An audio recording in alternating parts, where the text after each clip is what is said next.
pretty fake as far as the nerfs that hit it. It was just the damage of the spell when it hits. Yep. But a lot of the importance of that spell is the attack damage amp that you get on the trail and for your combos. So Nocturne still very much completely fine after those nerfs. They didn't really move him at all, so definitely deserve ban still. T1 banning 2 top laners in the Varus and the Renekton, presumably just trying to make sure that the counter pick that Team Liquid have afforded themselves picking a second pick isn't too devastating on the top side of the map, but Team Liquid could have saved their final pick for top side. And this is a Rumble in the jungle, which I doubt, and Rumble again, another champion who was hit a little bit with the nerf bat. They're just opting for the blind here, trying to set Jose Diodo up as best as they can. Okay, a little guaranteed engage here with the Vi would be pretty nice. Combo for T1. It also takes away, because Vi is so good at keeping people on Rumble ultimate. And Vi also, that ultimate can set up the Ambessa ult really nicely. That is a pretty good combo. That's a classic. We haven't, you know, we didn't forget about it. We just don't talk about it as much as we did when it was kind of the meta juggernaut. But now the Poppy coming out, offering some counterplay here, certainly strong against the Kalista, can interrupt the Vault Breaker, can limit some of the mobility from the Ambessa, and they have the TLAW as well. So a lot of the interaction. Some early pressure there, try and contain that bottom lane, because the bottom lane was definitely an issue in game number 1. And with the set of nerfs on this patch, I would think that this bottom lane is also going to be difficult for Team Liquid in game number 2. Very true. We get into game 2, you can hear the T1 fan chants crying out. Feeling good after that game 1. Team Liquid, like you said, Senna will still scale. It's just going to take more time, and her best build path essentially removed, right, in terms of the positive interaction she had with Static Shiv. So keeping our eyes across the board on this early laning phase. Remember, game 1 started with some potential map splits, some nice early aggressive jungle invades, but with how strong the Kalista and Renata can be, although we're already seeing a bit of trading here, the most immediate damage, the shielding is there from Keria. Yeah, and position early here from T1, good.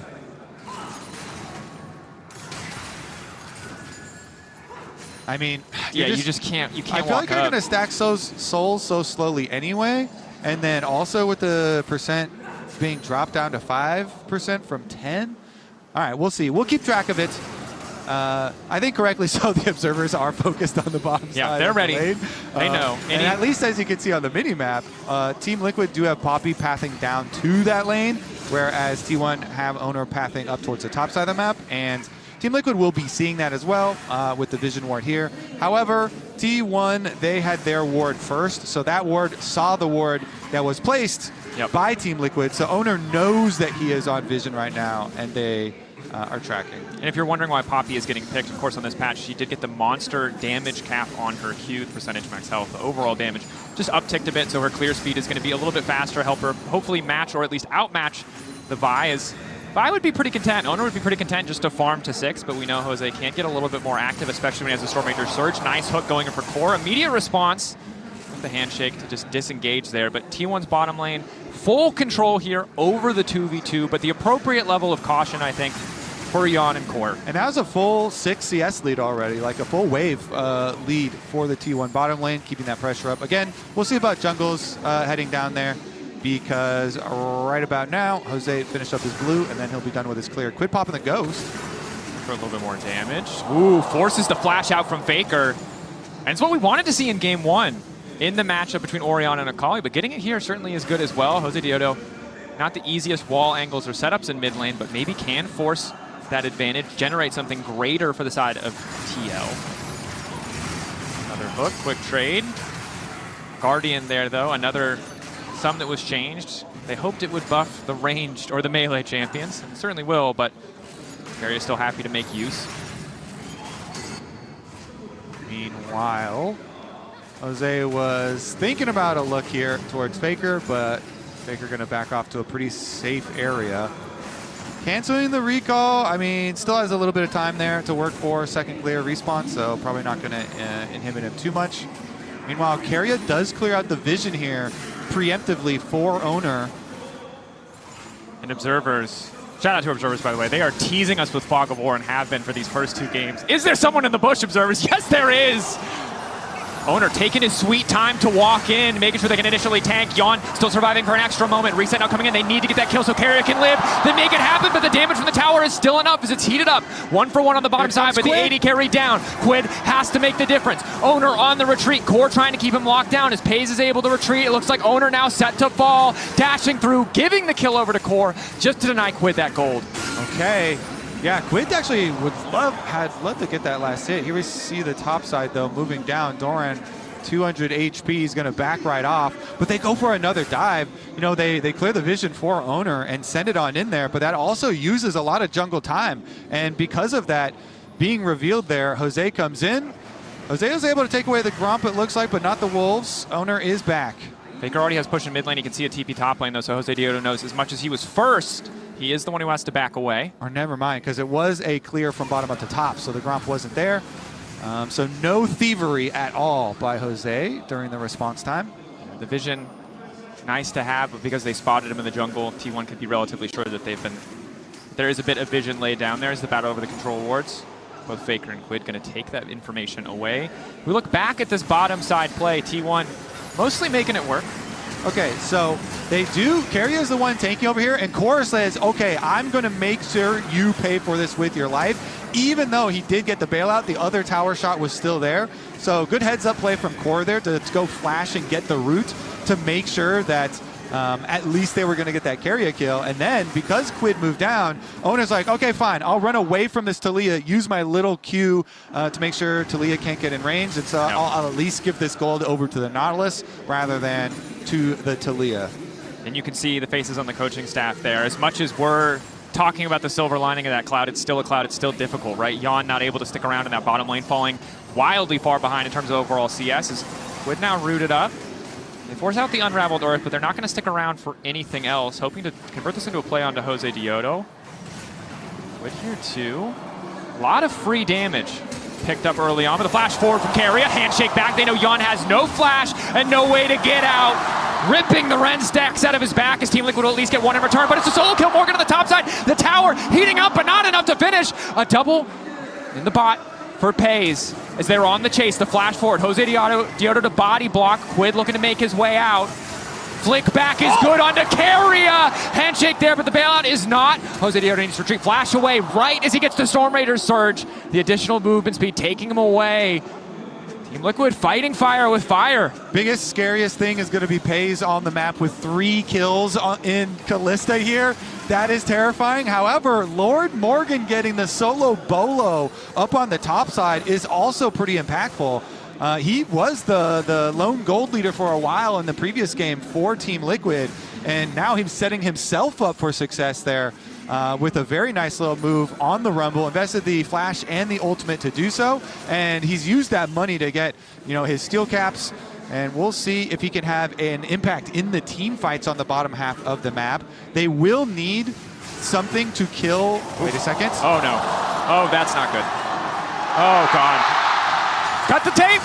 Well played by Faker. A little bit awkward for Quid as now we see the 2v2 in the bottom lane. Still only level 5s here. Yawn and Core doing the best that they can to fire back is pretty easy Drake pickup for Owner after what he saw in the mid lane, and yeah, just a bit of an oopsie there. Yeah, Faker walks up and sits Quid down. Here's another look at the solo though. Okay, so he uses ultimate here pretty early, getting all of his harpoons, and little nice back step there on the ulti. Good chase down. Knew he had the full damage, invest the flash. But here it is, Carrier as well. As you pointed out, Yawn had no flash from the previous tower dive, so Carrier knew he could get that one. Was exchanged for the kill early on Owner, and Faker was pretty low on mana at the beginning, but then after Pays gets both of those kills on the bottom lane, flashes forward to try and keep it going. As you know, at the end of that story though, of course, is the Poppy still lives. Poppy still does live, and they are able to get the kill on Carrier, who did not have the bailout back up in time. Team Liquid control on the top side of the map, again, built up by the lead from Morgan. You mentioned it, but this is a guy they prioritized in drafts 2 times in a row now, as the Yasuo in game 1. The Rumble this time around, still a blind pick, but the limit options for Doran were pretty limited, and Morgan doing the best of a good matchup, or making the best of, excuse me. And Morgan's time in North America has been very interesting, because as soon as he came in, he was one of the premier laners, for lane phase at least. Maybe we'll have a little bit more action though, as bot side. Flash forward, lockup is there again.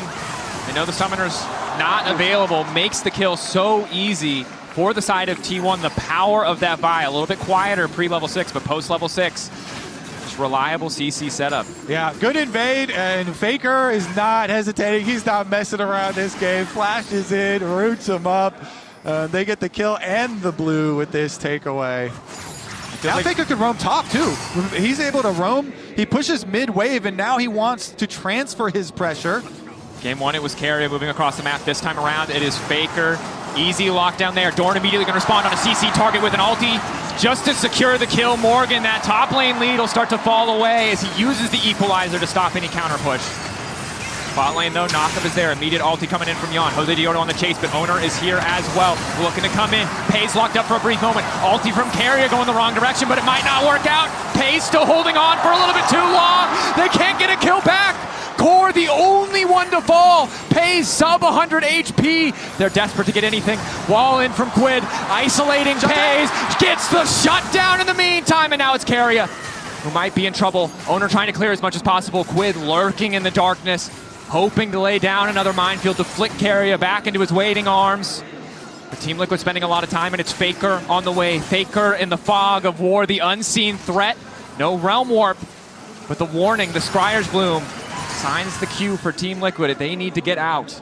They certainly do. I mean, it is action-packed here, the full scrap. It's still getting a lot more money for T1, but TL finally do get that kill onto Pays. So Quid is the recipient of the shutdown money here on the TLAW.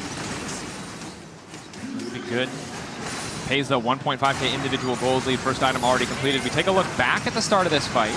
And so the whole time here, yeah, Team Liquid, they want to get the Pays shutdown, but Owner is going to be here for the counter gank. Comes down lane. They got the full initiation from Core there with his ultimate and flash use. And then they try, but they just couldn't barely finish off Pays there. That healing at the very end does delay his death, even though they were able to take down Core JJ and Analysis at the beginning. Getting the extra shutdown there for TL is nice. Of course, they also, if you're talking about adding up the different moves that were used, the only reason why Quid got to be down on the bottom side is because Faker had just made a topside play where they killed Morgan. And so if we're going all the way back, counting up where all this extra money has come from, a chain of events there started with Faker making plays on both sides of the map. And of course, checking in on the scaling element for Team Liquid, Yon on this Senna. We of course looked at all of the soul data across Split 2, whether it's Road to MSI, Spring, whatever your region did call it. 25 at 10 minutes, it's now 11:30, he's around 26, so probably a little bit behind where he would have been at 12 minutes, as expected. Of course, you still get souls in laning phase whenever you're able to hit someone twice or Q auto, so behind the clock, and I imagine it gets worse as we get later into the game. It's going to be harder when he doesn't have the free time to auto-attack in lane, but maybe he gets to follow Jose Dioto around and pick up a couple jungle camp souls. Yeah, we'll keep track of it, see how much delayed it is, if there's a huge impact or not. Meanwhile, Morgan right back to it here for the Rumble, been doing very nicely for himself. They're trying to leave Yon here a little bit. I mean, the jungle is just so heavily warded up. T1, look at that deep ward up behind. Oh, Jose, now they're the one setting up the play. They're the one setting it up on him. Already used the steadfast presence, forced to flash away. Core there to cover, but losing that sum 2 seconds before the Drake starts. Incredibly frustrating for the side of Team Liquid. Carrier continuing to walk forward, completely underplayed. Ulti onto Pays. Now the pullback coming through onto Carrier. It's immediate re-engage coming in for Owner. The flick back is good from Quid, however, and they've locked up T1's jungler. The bailout is there, but they can't finish the kill. Jose manages to live. The turn back. Pays in trouble. Already the bailout gone. Now it's Faker versus the world, but Quid to seal the deal. A triple kill in the mid lane for TL.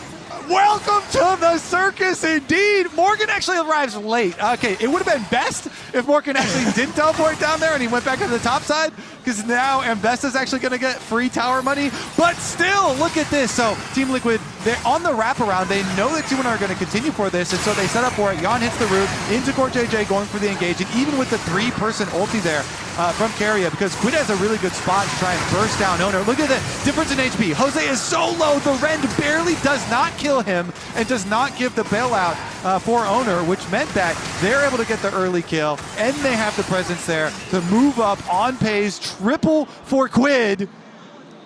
Absolutely massive. You can see the joy on their faces. Look it. He didn't know. He didn't know. Was he mad at them or was he proud of them? And I'm telling you now, he was proud after that play. Team Liquid making the most of that choke point, putting the advantage that TLAW has in these early to mid-game fights, making sure that T1 had to fight into them. Well played. Maybe an overextension by T1 as we see yet another 1v1 between Doran and Morgan. This time around, though, equalizer. Doran with the re-engage. Morgan keeping the heat at that threshold as he tries to backstep, recognizes this fight not going his way, but now the Hex Drinker has fallen away. Doran still dashing in. Morgan flash in auto! Well timed! Morgan has Doran's number! Yeah, and now on the top side, they're looking to lock up Faker. Knock back to the wall, they don't quite get the wall bang, they don't get the stun, but Faker sprinting out of there as fast as he can, will manage to wake it away. Oh my goodness, Morgan with another one. This is certainly the return of Lord Morgan. Pushes it on bottom side again too. He's gonna have the extra pressure there. TL have the pressure on top side. The blast cone, oh! He did not know. He does not go for it. And Faker's able to finish the recall there, but they still had the pressure. They still push it on both towers. So the minion wave on bottom side died. The minion wave on top side also dying here. And now Team Liquid are actually pushing ahead, and their gold lead now cresting 1,000 with all the action they have been able to create in this game in the bottom side of the map. And they even chopped down on some of the gold lead there that Pays had over Yawn. Yawn obviously still very far behind. However, these extra kills that they've been getting on the Kalista, very, very helpful, very significant. And as we saw, all three of those bottom side ones did go into Quid, who has been such a star here for TL when they have had their resurgence. And people have been looking for him to return to his MVP form. Now on the international stage with 2 items and... Owner on the flank immediately. They know Quid has a target on his back. He's the one with the gold advantage, but Owner doesn't have the backup that he needs. Ulti across the entire team coming in for Carrier. Lockup is there, and it's Yawn who finds the snipe. Jose now in trouble. The flash in, a hook from Core is flawless. They've locked him up, but they're not bailing out anybody on the side of T1. TL taking the fight. Oh, they're doing it! Core JJ, he got his Nautilus ultimate off on Owner just in time. So even though Owner escapes over the wall, he's still in place, and Yawn could hit the Senna ultimate over the top. That burst damage, Team Liquid are going to get the objective afterwards as well. Rift Herald will be theirs, and they can push the minions through. Massive fight for the side of Team Liquid a moment ago. It was Pays and Quid, both of them massive gold leads over their individual number, but after that snipe from Yawn, basically evened out. Only 400 between him and Pays now. Team Liquid, because they've weathered the storm of that early game, because they found these advantages, really making the most of their composition. You can see how hard it is for T1 to dive and get out scot-free. As much as they feel like the bailout is going to save them, it just has not been enough in the past few plays. Man, Quid upgrades into a Magi Soul Stealer! He had 10 stacks and he is feeling it right there. Take your shot, man. Take your shot. Versus T1, they've got the gold lead. They've got the confidence to upgrade to Magi's, and here it is. They have a lot of vision. Owner is the one who starts it out, though. Him and Faker coming from behind through the jungle, and Owner took the brunt of the damage, just took so much damage on the engage there, trying to put the pressure onto Quid, but they are able to burst him down. Yawn, as we said, hits the snipe because of the Nautilus ultimate holding him in place, and then CoreJJ says, fine, I'll go for another one, and he hits the flash over the wall, into the hook, onto Pays, and they delete that Kalista. Another charge coming into the mid lane. CoreJJ immediately going to retreat. Knock to the wall from Jose Dioto. They have to be careful not to get picked off. TP coming in mid lane as well. Team Liquid once again going to lock up Owner. And now Morgan has arrived and certainly looking like royalty as Doran is sent. Running for the hills. The flash, the wall bang, the knockdown. Another double going over to the side of Quid. Just how rich can one mid laner get? I mean, look, at the beginning of that play, you saw Faker on the screen for a second, and that Rise noped out of it. He turned back around immediately. He saw the teleport go through, he's like, what? And that's 2 plays in a row, because when Owner went in the previous play, Faker had to back up because Jose Dioto's waiting there to knock him into the wall to stop the potential follow-up. But Pays, hungry for blood. Lockup is there. The rest of the team, however, is not. Jose Dioto finally arriving. Flashback coming from Pays, trying to turn this one back, trying to make the most of it. The Ren stacks coming through, but Quid has arrived. Once again, the savior just in time. 22 stacks in the book. Legendary against T1. T1 are trying to fight their way out of this, Dracos, but they're fighting into TL numbers. And TL, they all collapse around mid lane to defend Yawn and CoreJJ there.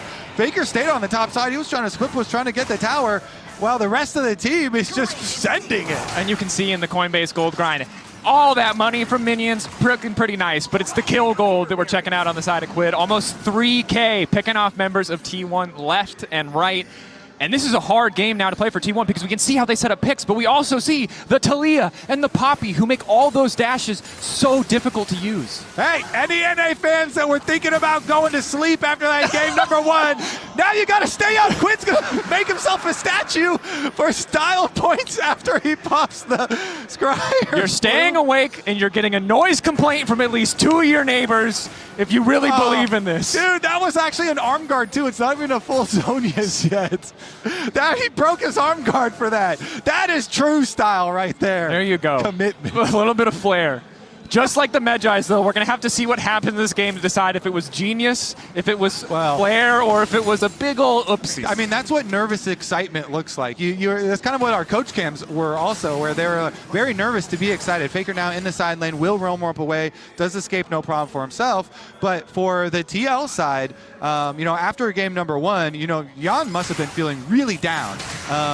And the entire Team Liquid team, but they're bounced back, and seems like the morale here going to improve at least in this game. We'll see. We'll see where they go with it. Definitely a little bit of nerves and it's hard to be certain. Yes, it's hard to be certain about what the morale is, but I would say that the Medjais is generally a good sign that the team is feeling good. Certainly at least the mid lane is Team Liquid extending, pressing forward on their vision line. They have top wave push already, so trying to chip away at the resources, kind of resorting back to clean, fundamental League of Legends. Happy with the fights they got, but not looking to overcommit or overextend. And I do think they should feel confident and they should feel excited because, they've got the gold lead, but they also have some really good counters into the T1 champions. Poppy and TLAW make it very difficult to play Ambessa, to play Kalista here. So very good stuff and setup here for TL. I loved this quote, by the way, so we had to grab it from NA Men. And this was the follow-up. You remember the analyst that's introduced, Pioshik's quote the previous time around about God has abandoned us. Gon says, you can only pray, but God has not abandoned us yet. So let's see how it goes. Gave you a little side eye in game 1. You're getting the full glare in game 2, I think. Let's see how it goes. However, pressure again. T1 still looking comfortable in the side lanes. Faker does have to be careful. Doesn't have the Realm Warp. It was burned previously.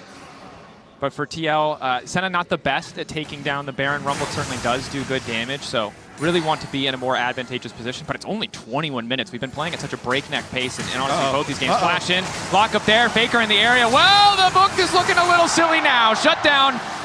No arm guard.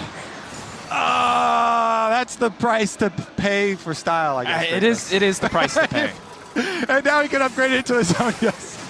There you go. If he had arm guard, he literally has flash, so he could arm guard and he could get out of that for sure. He would have lived. But he mogged the haters. Is that what you're supposed to say? I don't know, man. Look, it was a messy play. It's unfortunate that it came back to bite him, but credit to T1. I don't even know. I think they saw the broken arm guard. We're like, I don't know when you did that, but this is lining up pretty nice for a side lane collapse. And this is why we were worried when we saw the top side of the map for T1. The pick potential in these side lanes, especially on the Quid, is really devastating. Team Liquid had done a good job of avoiding it, but try again as a story for T1. Look at that. Very conspicuous. The book is a different book. That's so. Kobe, he finished that book, bro. He's on to the next one. He's just a very rabid reader, bro. He's just on to the next thing. Yeah, a book a day, or 2 books a day. Two books a day. At least. Well, the good news is, if they win this game, it's all fun. Haha, nice. If they lose, it will be a little frustrating. Yeah, true. Okay, so let's see what they can actually do, because side lanes here, still T1 are doing well. Being able to push out, get the other outer tower on the bottom side. Doran's able to finish this one up. Try and get some extra money here so he can get to his Black Cleaver. It looks like. Meanwhile, T1 in kind of control mode now. They went full send. That they did. For quite a while there. That they did. Trying to fight their way back into the game. But since then, seems like they've calmed down after they had the 2 plays where Faker had to pull. Wait a second. How long are they going to go for this? Sneaky here, but Core JJ spotted, as I believe are the Baron Particles.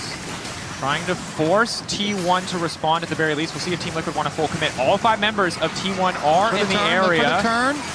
Jan ready to back away. Hook in, going to catch out Doran. Doran's still going to be immediately able to get into the back line. A fantastic ulti from Keria. Knock back onto Doran, though, means he's out of the fight. Pay's now looking to re-engage. Solid start for the side of Team Liquid, but they can't afford to get those health bars chipped down. Owner now looking to come back in. The Poppy ult took him out for a moment.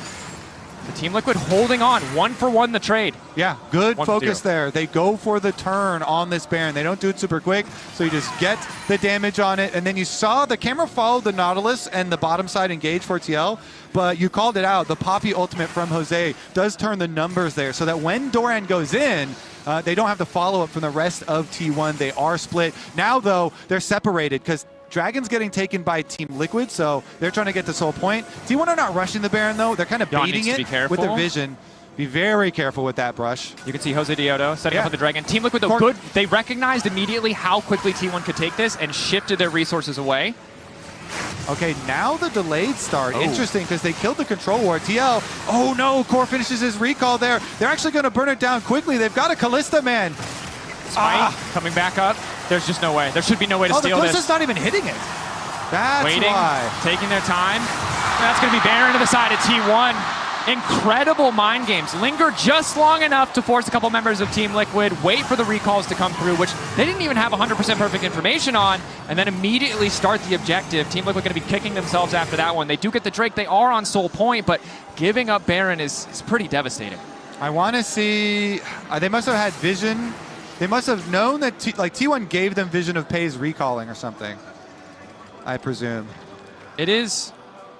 You don't. That's why you don't. Like, oh, okay. They're probably not going to rush it. Yeah. You don't really want to be in. Oh wait, side lane play here. We got Morgan waiting for Faker in the brush on side wave. A classic play. Try and go for Faker on the side wave. Can they pull it off? Faker going to be hard to run more part of this one. Jose Diodo though using all of his CC. Faker not going to have enough time to run, but there's a TP moving its way onto the top side. Faker taking down Yon, sniping him out, and Doran suddenly finds himself in enemy territory. Owner is there to back him up, but Team Liquid, nice pick to slow down the pressure that could come out from this Baron. They do. Okay, another isolated death for Faker there as they pick him off. Nice little setup as Morgan, patient, waits in the side lane. No, they're going to come to try and push it, and they get the collapse there from Jose. They also pull it off very quickly there. The speed with which you pull it off, very critical as Owner was on his way up during the Doran teleport.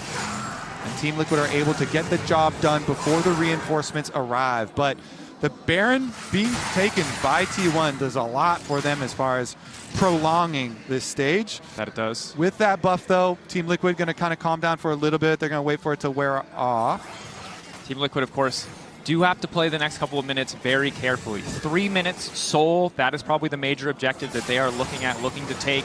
But the side lanes, if they don't have that vision control, if they don't have that support, super vulnerable to the Vi, the Mbessa, the Rise. They have the range advantage when we get into these fights, but it might not matter if T1 can just get on top of them or eliminate a member before a fight starts. But across the board, 3.5 items, almost 4 now for Quid, despite a brief departure to the library. Will have the penetration there. Nice initial pickoff. Flickback is there, forcing the ulti out from Pays. That's very big with no ults invested from Team Liquid, getting the Kalista ult down if they can force another fight. And it's a very long time until the Dragon, so it's not important for the Dragon fight, but it could be important for the Vision setup, and that can have a cascading effect. If you can get easy access to your opponent's jungle because of something like that and get your first Vision line down, that can make it a lot safer for you to get the next ones when you actually really need them for the arrival of the Dragon Soul. Marking the flanker is going to be big for the side of Team Liquid. Have a fantastic comp when it comes to grouping up, but a random Vi on the side, a random Mbessa, Faker finding the flank really can cut all of that short. Are they realm opening to bottom? Now TP going out from Morgan, just respecting the kill threat there. Okay, so it was a realm warp attempted play here and gank from Faker and Owner. And Morgan respects it. He gets out. TLAW wall was used as well to try and get another trap up there, but nobody. They heal out of Carrier, but again, not the most critical summoner spell. I think really hoping to get something that is going to stick around for the next 90 seconds until that final or potential final Soul Drake is going to spawn. Tough spot.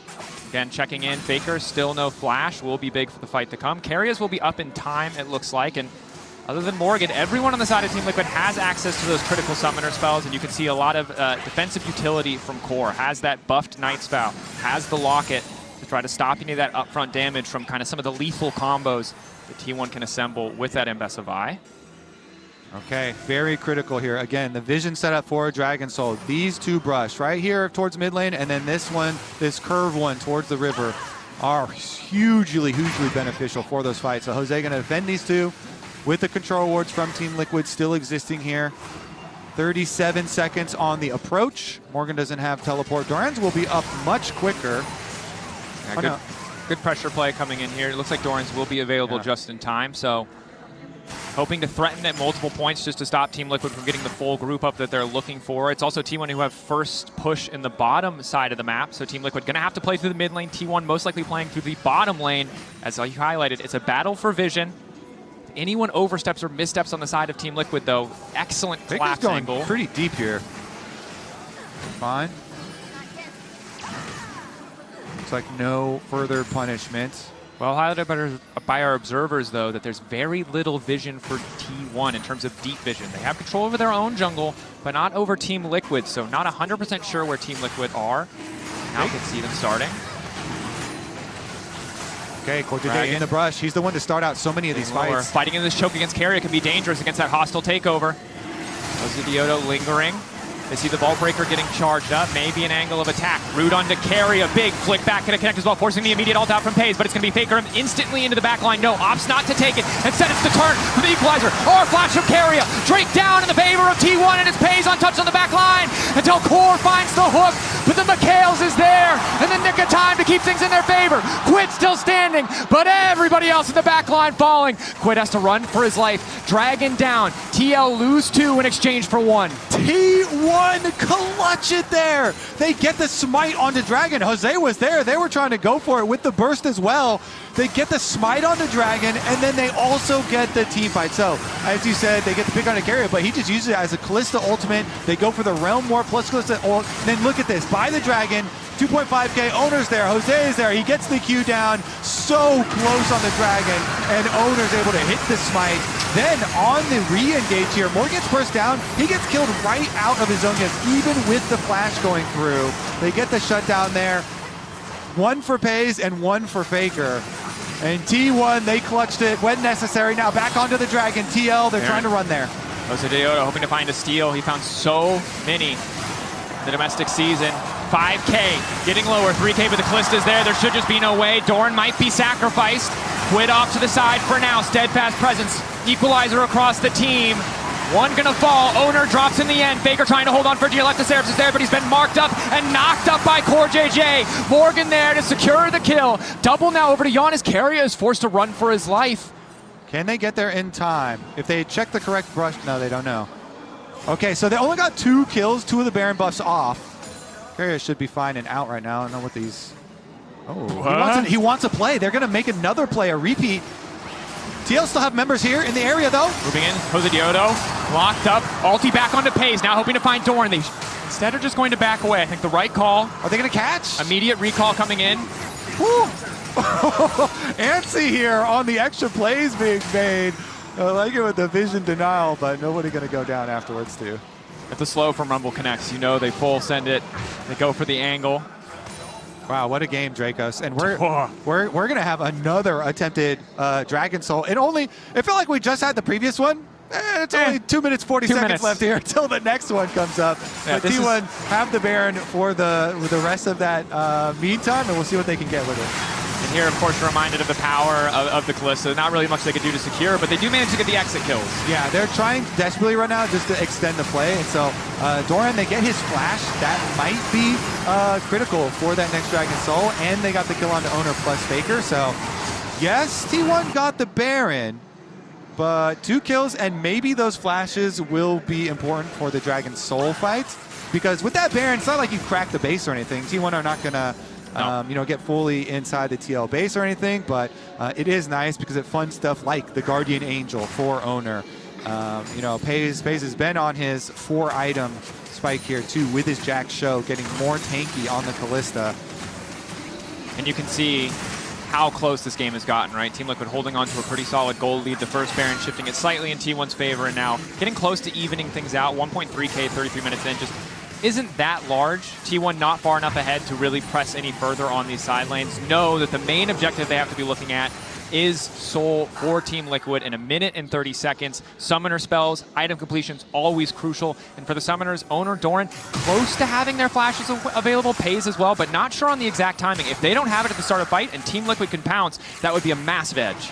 And Jan there on the Senna, you know, yeah, early stages were rough, but he is up to 94 stacks on the Senna and has the IE 4-item power spike here with the Hex Optics for extra range. So we'll see if they can actually utilize that range effectively to try and keep him safe. We've seen a lot, like Doran was using his Ambessa ult straight for Jan. They do have multiple of these point and click with Owner as well to see if they can try and take him down. And the Zhonya's Hourglass is working for Quid. And we're going to hope that it stays that way for another 40 seconds till the Dragon Soul comes up. And both Kalista and Ryze comparatively short range, right? But if they can get on top of you, if they can get past the TLAW, if they can get past the Poppy, and it's just Quid and Jan left on their lonesome, the amount of DPS they can deliver is astronomical. So Team Liquid really have to hold that line, use those defensive cooldowns to stop their backline from getting dove. I mean, yeah, we saw Faker just pumping in the previous one. The Death Cap and Actualizer on Ryze does so much insane damage. So you have to be very careful about grouping up with people. You know, do not want to get bursted down here in a clump. It's definitely very, very dangerous here with the Ryze at this stage. And Paze has a QSS in addition to Karius Mikhail's. And we've seen this before. T1 playing through the bottom lane, leveraging that pressure to move into the river. Mid lane, the story for Team Liquid. So both sides kind of drawing this line of scrimmage in the river. And either side fishing for a flank. Although Morgan's starting to poke, trying to check. Aldi coming in from Jose is going to knock out one. Immediately, someone's going to step forward to body block. And just keep him in the pit. Lockup is there. Root is there. Mikhail's coming in as well, but it's Morgan right on top of Paze. Paze holding on for a second. 3K on the Dragon, but all sides have forgotten it. Paze still living. R flash from Carrion to keep the fight in T1's favor. And Paze just refuses to die. T1 will run them over. Jose still wants the Dragon Soul, but Owner's going to try and keep him off it. The battle, and Owner comes out on top. The fight in T1's favor, the objective in T1's favor. Jose sent running. T1, holy! They thought they had enough damage to kill Paze there. 4 TL, they invested everything. Morgan flashed in, but Jose's still trying to live to see the Nexus explode. He's not gonna get that opportunity. Recalls coming in. T1 taking game 2 back and forth. But they did not go quietly. They did not let that edge from TL go unpunished. And now at match